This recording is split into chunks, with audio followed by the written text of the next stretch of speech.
Terima kasih Dr. Reza. Selamat sore saudara-saudara sekalian.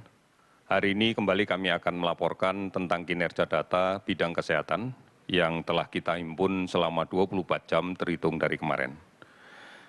Kita telah melaksanakan pemeriksaan spesimen untuk hari ini sebanyak 21.515 spesimen.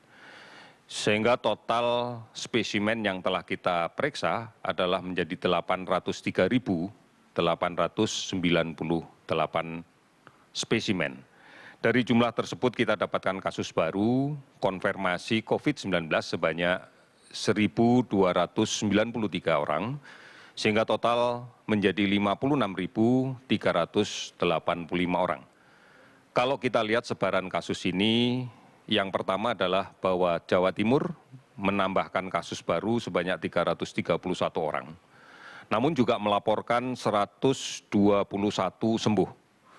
Kemudian DKI Jakarta hari ini melaporkan 193 kasus baru dan 394 sembuh. Kemudian Jawa Tengah melaporkan 153 kasus baru dan 50 sembuh. Kalimantan Selatan melaporkan 106 kasus baru dengan 38 sembuh.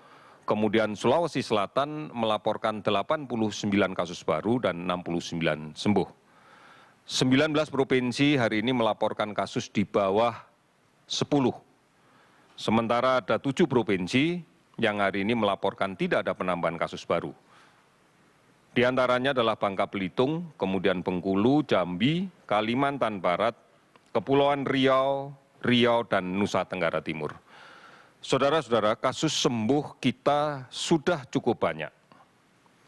Beberapa provinsi melaporkan kasus sembuh sudah lebih dari 80%. Di antaranya Nusa Tenggara Barat, 81,1% yang sembuh. Kemudian Kalimantan Timur, 73,7% sembuh. Yogyakarta, 85,3% kasus yang sembuh. Gorontalo, 80,2% yang sembuh. Sulawesi Selatan, 82,3% kasus yang sembuh. Kalimantan Utara, 73,5% yang sembuh.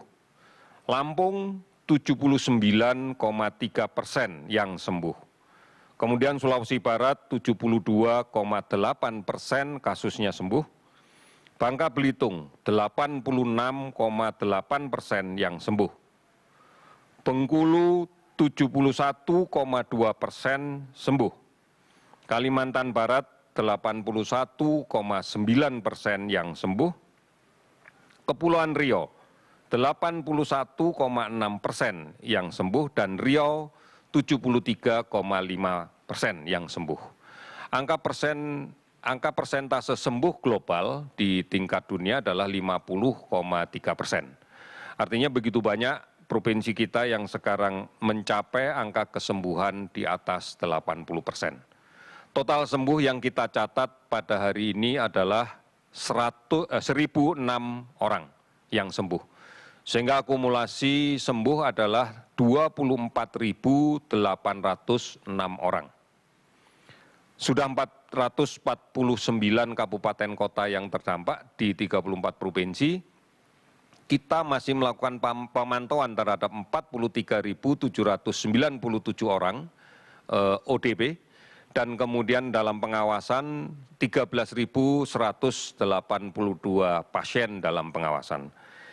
Saudara-saudara, kita maknai bahwa penambahan kasus yang kita identifikasi setiap hari dari hasil pemeriksaan PCR real time atau menggunakan TCM, ini adalah gambaran dari upaya masif kita untuk melakukan pemeriksaan dari screening, dari tracing yang dilaksanakan secara agresif.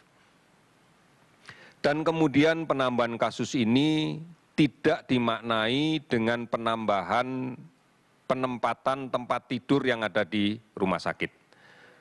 Tingkat hunian rumah sakit kita masih berada di kisaran 60%.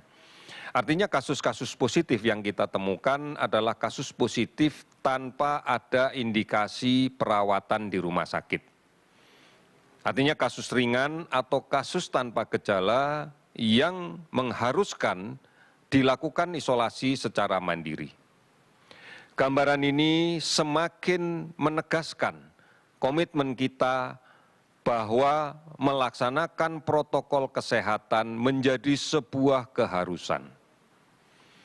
Di tengah-tengah kita banyak saudara-saudara kita yang membawa virus ini. Positif dari pemeriksaan PCR atau TCM, tetapi tidak memiliki gejala yang diindikasikan harus dirawat di rumah sakit. Sehingga mereka melaksanakan perawatan atau isolasi secara mandiri di tempat tinggalnya masing-masing.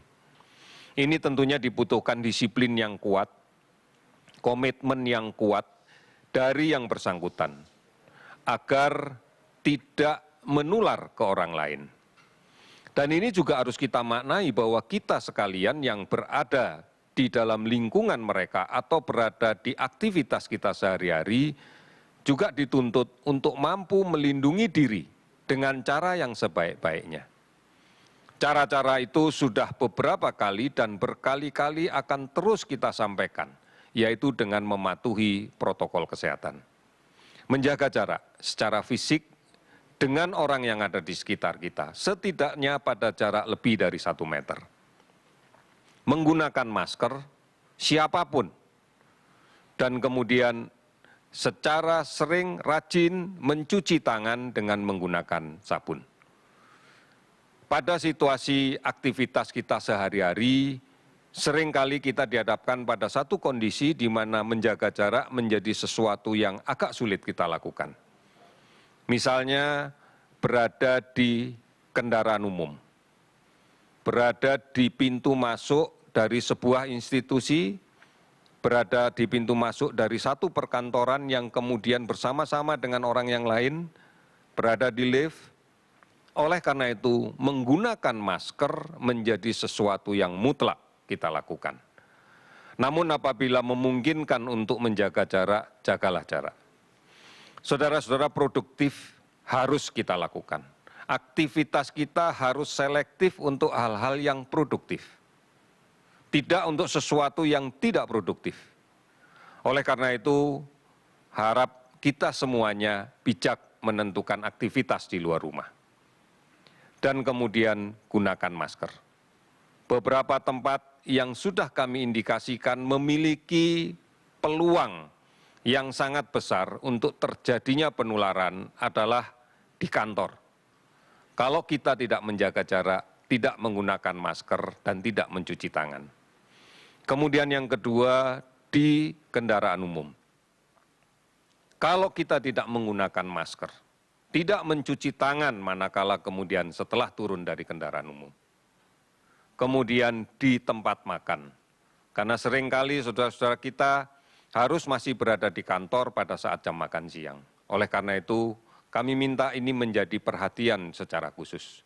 Saudara-saudara, penting bagi kita yang harus produktif di luar rumah untuk menjaga jangan sampai sakit. Karena kalau nanti kita membiarkan sakit dan kembali ke rumah, maka resiko orang-orang yang berada di rumah kita, resiko anak kita, resiko keluarga kita akan menjadi semakin besar manakala kita yang aktif berada di luar rumah membawa penyakit ke rumah. Oleh karena itu sekali lagi kami mengingatkan, untuk secara bersama-sama kita harus bekerja sama untuk menghentikan penyebaran COVID-19 ini dengan cara memutuskan rantai penularan. Komitmen kita bukan sesuatu yang harus ditawar-tawar lagi. Kita harus menjalankannya. Kita pasti bisa dan kami yakin kita akan mampu melaksanakan dengan baik. Saudara-saudara, yakinlah kita akan bisa menjalankan ini. Terima kasih, selamat sore.